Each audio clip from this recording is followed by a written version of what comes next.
Welcome to another week, another episode of IBG Weekly. I am your host and founder of Iron Blood Games, Achille Rangamahotige, and today I'm joined by Jose Linares. Really? Yeah.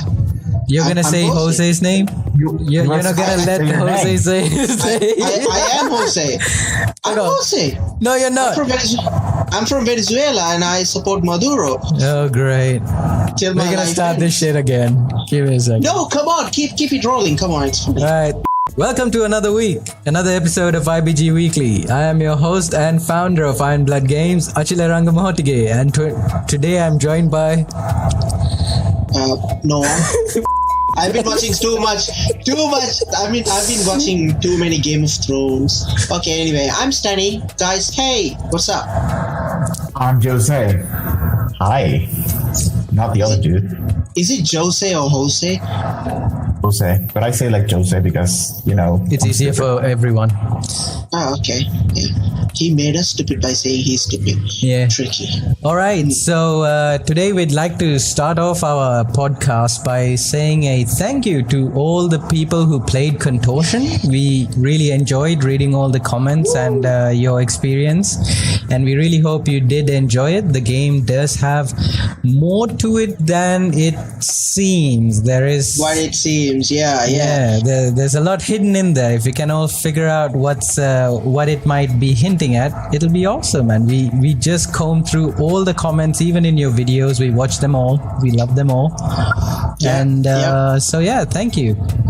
We will be posting more games in the future. However, there will be some time in between each of our titles, obviously. So actually, speaking of what we are working on, we have some LBW. If anyone has forgotten, our main project this year is called Project LBW. LBW for, and it is a space command action game that is planned for mobile, but most likely will now come to PC as well. So exciting times. And recently our lead artist Shafraz, he isn't available today, but he has done some concept arts for some of the weapons and potential ships that will be available in the game, and we are pretty happy with the designs. We'll tell him to go ahead with creating these assets in the coming weeks. We are aiming to get a trailer or a reveal by the end of this month. We are working tirelessly towards it, and hopefully we will be able to get that in front of your eyes soon enough. So for the topics today, we have Riot Games scandal, which is the whole sexism stuff and the way they're handling all that. The alleged next Assassin's Creed leak. Key devs at BioWare leave Anthem to work on Dragon Age 4. Look, rats leaving a sinking ship, perhaps? Yes, BioWare makes the title again. I mean, I feel like we are the Jason Schreier lately with our podcast. No, we're not doing any sort of investigative journalism. We're just fucking report. We're just discussing it. And I'm dropping F-bombs. Yes. Left and right. I'm just going to put a disclaimer saying like you're a dumbass because I can't post it. So anyway, let's get to the first topic. So you guys are aware that in the past, Riot Games has been accused of sexism in the workplace, and among other things. And the whole thing, basically, they worked it out. They said they're gonna get better, and they got all these counselors and stuff. But recently, they did a very weird move. Basically, they I actually, Stanny, you can talk about it. Well, this is the thing. I never played any of the World of Warcraft. It's the one they made, right? I never played any games from Riot Games before, but I'm really familiar with their studio. Oh, League of Legends. Yeah, sorry. Now, like the LOL fandom is like really hates me right now. Yes. But the thing is, like, thank you. So, I mean, from what I've read and saw, I think it's utterly disgusting. Then, also, to be honest, if you look at the, I mean, like the article is too long, so I'm gonna be honest here. So I searched for some YouTube videos where I could potentially explain what the article was about, and what I saw. Like all the major guys have talked about it. Yeah, utterly disgusting, because they're like literally fanboys, like, you know, defending the company. But what I've read through the article was, you know, it seemed pretty legit, because like this is what happens, exactly what happens when people come out. I think that this shouldn't be left alone and just say it's their fault for being the sexist. I mean, like this is not something that should be treated lightly, and they should like really look into it. And I'm really glad that these employees are really walking out and that's just taking action, because this shouldn't happen to any of us. Like every other industry, it happens like in every other industries, and especially when it comes to game industry, I think that, you know, this should be an example to all the other studios who are like this without us knowing. Like, so I think that it will shed a light upon like every other studios out there, and just maybe make them like scared of what's happening, like how the public reacts. What I think personally is that video game development has been heavily romanticized by basically all parts of media. You know, they all say like, "Oh yeah, working in video game companies is amazing. They're making games. It's so fun." But they don't see like the ugly side of the companies, that there are full of people that's, you know, not only bad leaderships, but they're also bad workers that take it out on the most weak. And since exactly, basically gaming at this point in time hasn't been unionized correctly. Yeah. Many other things. It hasn't been unionized at all, actually. Exactly. It leads to a lot of abuse in the companies, because where do you go to complain about getting sexual harassment like this? And the fact that this is basically a thing that's happening on the Western side of the company when it's blowing up makes you think, if they're only covering this up so hard here because the West is a lot more open to this whole, you know, justice to the employees than the original mainland counterparts, I can't imagine how bad could it be on the, you know, parent company, maybe. I mean, I'm not sure. Yeah, So I really the like whole to. reason this walkout actually happened was because now there are all these allegations and sexual harassment lawsuits going on. And you know what Riot Games has done is basically they are now like doing this thing called a forced arbitration. Basically, you don't get to settle it in the courts, you settle it within the studio. And in general, forced arbitrations basically make sure that you are compensated way less if you actually manage to go through sexual harassment legal lawsuit. means. Yeah, through the legal means. Exactly. So it's more like it's like they're trying to They muzzle are the these judge, the people juror, and and force the- them. Yeah. Executioner of their own sentences. How is that a good? Who thought that was a good idea to introduce that? Obviously, the people. I was about to say something else. The people or the leaders at Riot Games thought it was a good idea to introduce these forced arbitrations. I mean, the employees are well within their rights to do this, and I hope to see more of this happening in other game studios. When you're being treated like a resource instead of a person, it is disgusting. It's disgusting. Yeah. I mean, it's a good thing that we, as a small time studio that who are like currently developing, we have like learned a lot from what is going on, and I think that every other studios like this, it will help them to understand how they should treat their employees. Indeed. More, like, in a respectful way. And also, I'd like to quote this thing that I read from the article. It's like, says that both male and female sources have described seeing unsolicited and unwelcome pictures of male genitalia, aka pictures. Why would they just say that? Yeah. From bosses or colleagues. One woman saw an email thread about what it would be like to penetrate her, in which a colleague added that she'd be good target to sleep with and not call again. I mean, like, come on. How can these fanboys can boycott this, saying that these women are sexist? I mean, I just don't understand why people are still defending Riot Games.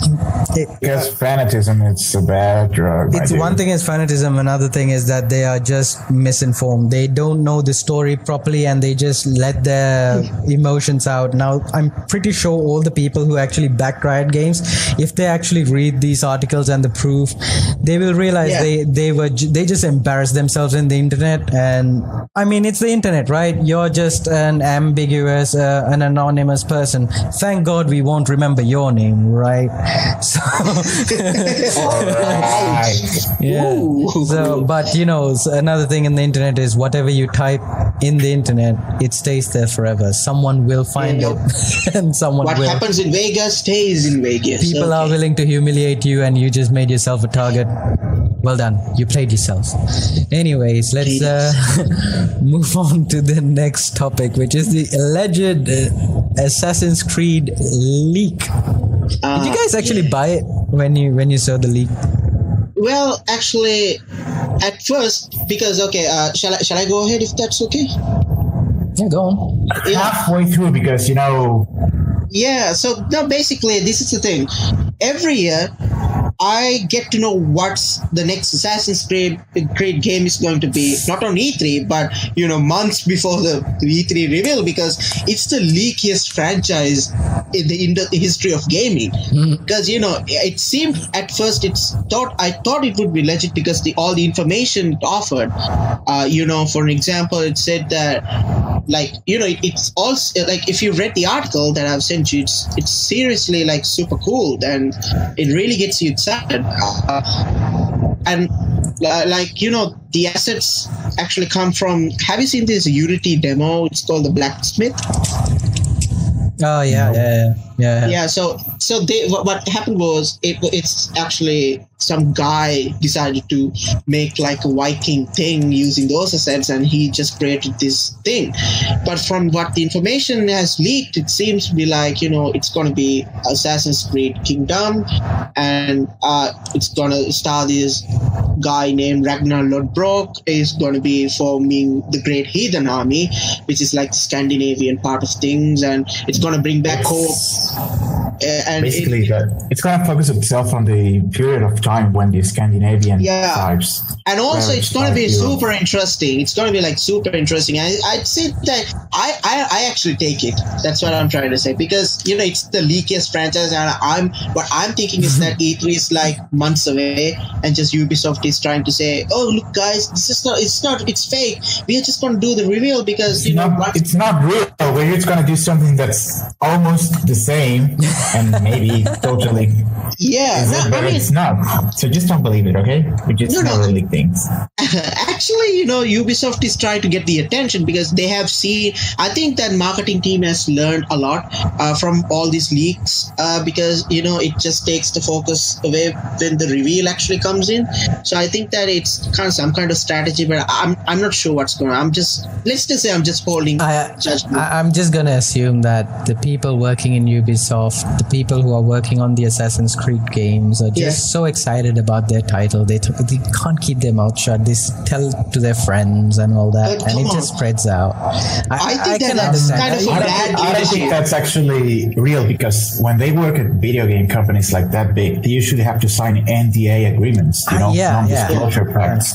So basically, anyone that was stupid enough to be traced back to the information, it's going to get fired and basically lose his standing on the company. And I probably mean, be banned But from it's so others. easy to stay anonymous if you just, you were at lunch with your friend and your friend was like, what are Exactly, you working on? And you just was like, I'm not gonna say, but it might do with Vikings. I mean, and also it just reflects how bad their leadership is. I mean, like, look at this guy, Kojima, working on Death Stranding, most ambitious projects of we PS. don't And also, hear anything about that game. and also Last of Us, it doesn't say, like, people, it's so, I think that it all depends on how they treat the people, That's how true. the leadership skills are in the company, and think that they really need to fix that if they are making something ambitious as something like this, because Odyssey performed so it's coming from a guy who followed every game that every Assassin's Creed game ever to be released. So like I think that they really need to look back and just just treat them nice. Yeah, maybe like I think that maybe like I'd be if my department manager did something like jerkish, I would leak because I'm so angry. I think that something like this might have happened. Yeah, you can't certainly say it. Like there has to be a reason why this leaked out. it's Stanny's what are those things called? Controversy theories. Yeah. Spanish. Yeah, Well, we so don't know be if careful. that's Where's that So mean? actually, be Put the careful. meaning. I'm going to leak every shit that you are working on right now. People find all sorts of ways to guess what these big AAA companies are working on, and sometimes it's pretty exciting to discuss these stuff. And AAA companies actually would like to foster that kind of mentality within their fans, because it keeps them anticipating for more, and that's always a good thing for them. It translates to sales, and so they'd like to cultivate it. However, I don't think they appreciate like them getting it exactly correct, which is unfortunate for Assassin's Creed. But we'll find out more about it on E3. I think if they do reveal it this E3, we'll find out if the leaks were true or not. It's always exciting to let's hold our judgments. Let's hold our judgments back and see what happens. I mean, once I guessed before E3 came, I was actually just talking with some of my friends about what might be on E3, and I just said, I bet they're gonna reveal gameplay on Battlefront, and it's gonna be amazing. And they Battlefront did. 6? You mean the last year? Yeah, last year's Battlefront. Oh, okay. I mean, the reveal was amazing. When I saw it, we were just screaming into the screen saying, look at it, it's so wonderful. And then the game came out filled with, loot boxes. And it was horrible. They just showed a woman and were like, no, okay, they showed the whole they showed the whole gameplay on what was it, the invasion of that droid invasion. They showed the full gameplay, and it was blowing our minds when we saw it. But then we learned about loot boxes, and that's another story. I mean, it wasn't good as Battlefield 1's reveal. It was like badass when they revealed Battlefield 1. Battlefield 1 was amazing with the 7 Nation Army dubstep remix thing. Oh, dude. Good lord. I'm gonna say, I hated that freaking song. I hate it. What? I love it! Dude! It had me. Dude, I watched that trailer again and again and again, and then I pre-ordered please it. fire him. Please fire him, Hussein. Please. Please set me on fire instead. Set me on fire. We don't have to. You're in Venezuela. We don't have to. We don't have the resources to set you on fire. And probably people from your country will have the resource and just do it in the future. You just need to wear something about the political party that's getting shit on, like I support this political party, and they'll set you on fire, no problem. Oh yeah, I'm gonna have to write that now. I'm gonna throw myself onto the gas tank. Anywho, So, like the main, like the big recurring topic of the day, yet again, BioWare and Anthem, right? Wait, let me get my confetti. Oh, great! It's gonna be big and juicy. Very good. So, like the big news is that the key devs at BioWare leave the Anthem project to go work on Dragon Age 4, and this means now that Anthem is being like they're probably cycling the developer the cycling developers so that they'll end up with a skeleton crew pretty much to do maintenance, make sure the game. For the most part, it's usual for the big leads in the teams to move on to ongoing projects once the games have been released. Indeed. Yeah. But what we have from the BioWare's track record is something completely different. They are used to right now getting games out there, make lots of promises. The people gets all hyped up, and then what happens? We get basically shot on. I mean, even in their website, it says the future. It literally reflects the future of Anthem. It says a world left unfinished and abandoned by the gods. So that explains it. I mean, so it's happening in real life now. The lead developers are leaving.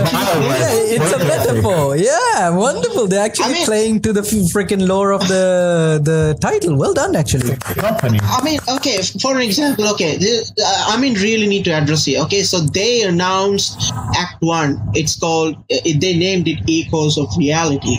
Yeah. So basically, these updates will bring so many improvements, fixes, optimization, and weekly challenges, and some new catalysm systems, something. So really, just gonna flip the game upside down. But they released patch 1, and it just have fixes. There's no major update as they promised in the roadmap. I think that is kind of they then confirmed after that their roadmap is delayed indefinitely until they figure some stuff out, which they didn't really specify exactly what stuff it is. But to make it short, they said we done wrong. And now we done to be honest,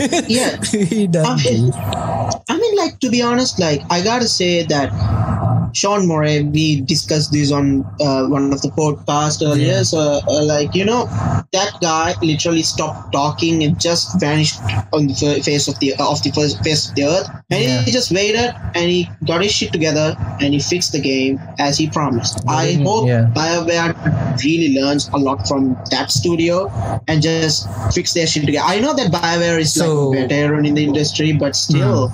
So you're saying is that what they're doing now is that they're retreating from the front lines. They're going to consolidate their resources and work tirelessly to make Anthem a better game. And that is what we hope actually happens at the end of the day, right? I mean, actually, if the key devs left the project, a unfinished project, what's the skeleton crew is going to do? I mean, that's the question. That's what I wonder. If these key devs are leaving, so who's leading this? Who's going to make sure the vision of Anthem becomes reality? It's not all the leads going.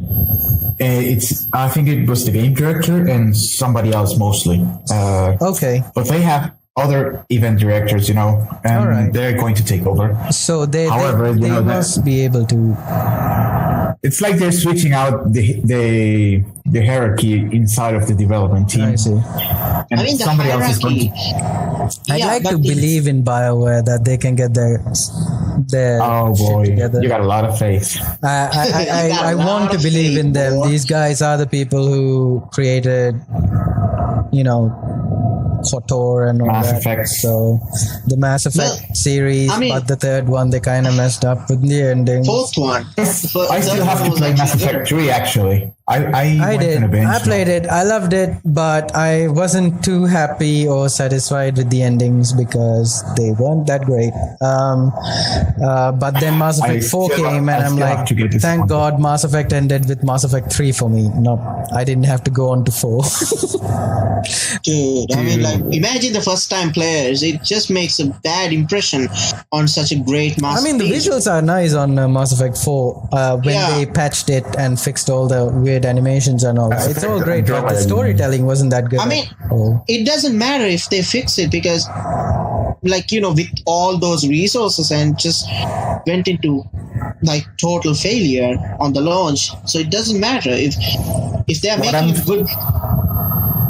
It's a thing like more game studios to focus on quality more than giving a big show and promising things that they don't deliver afterwards.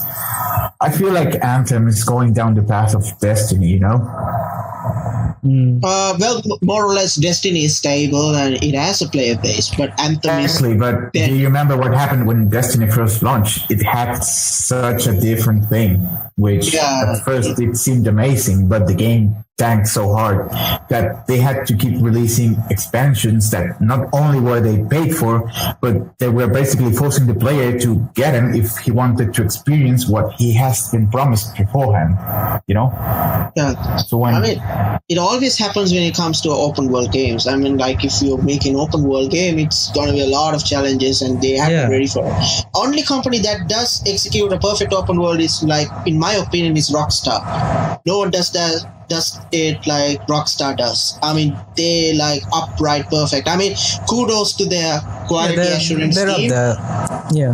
But the CD Projekt also did a great job with Witcher. Oh yeah, that too. Yeah, but not Witcher good as Red. Like not as great as a Red Dead Redemption, but but then again. Oh come on! I just want another Bully game. What? You know Bully, the series? It's coming, right? They're developing it, apparently. Oh, the Bully. I heard bowling. I heard bowling. No, not bowling. Bully. Bully. Yeah. The one that came out of the PS2. They say they are going to be making another new Bully. One? Yeah, new one. They're going to remaster it and they're going to remake it, and after that they're going to release a sequel. I mean, it's not sure, but these are in their roadmap, I guess. It's like ideas that they definitely want to do. These guys have like a roadmap for like 200 years, as they confirmed in like earlier, right? If I'm correct, Rockstar like confirmed that they have ideas worth of hundreds of years. I mean that doesn't mean anything. Like in fact, Iron Blood Games has plans for 100 years as well. We're gonna hibernate basically. Anywho, the hope here is that we see a change in Anthem, a positive change, where people, what the players really need here is just great loot, stable servers, and meaningful gameplay. That's what they are. It's nothing. Not only that. Not only that. That the promised things. I mean, things that they showed and promised in the trailers. In the that's gonna be difficult. I just get the feeling that if you want the stuff that they showed in that trailer, it's probably not possible to do it on that level of fidelity because of engine restraints, and I think they can only deliver that in like Anthem 2 if that ever happens. I mean, okay, to be honest, like, this industry is all about delivering the promise that you make to your audience. Or not, in this case. I mean, they... Yeah.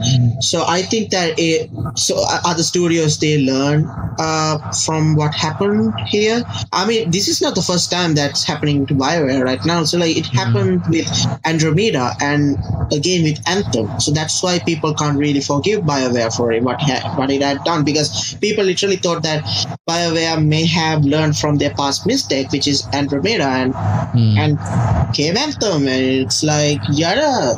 Here we go. It's maybe the same thing we're doing, but please give us your money. Yeah. So pretty much that's it. So that's my opinion of it. So I hope they fix their shit and just deliver the promise. Me too, because I want to try that game eventually. When I get my PC set up again. But are you sure? By this. Well, once I steal some money and get a good GPU and everything, I'll get video games. Oh, God. Fair enough. You and Bhupati both. I need to get you guys some GPUs, for God's sake. All right. Yes. Anyways, so let's wrap things up for today. That's all the time we have for. Thank you very much for tuning in. Stay tuned or check out our other episodes and make sure to leave a like, comment, share, subscribe, and hit that bell button and share your thoughts on the comment section. We'd love to hear your thoughts. So this has been great, and signing off for now, I am Achilai Ranga Mahantige. I'm Hideo Kojima. I'm Stanley Fernando, guys. And I'm Jose. It's a pleasure to meet you. See ya. Bye-bye. Good night and bye.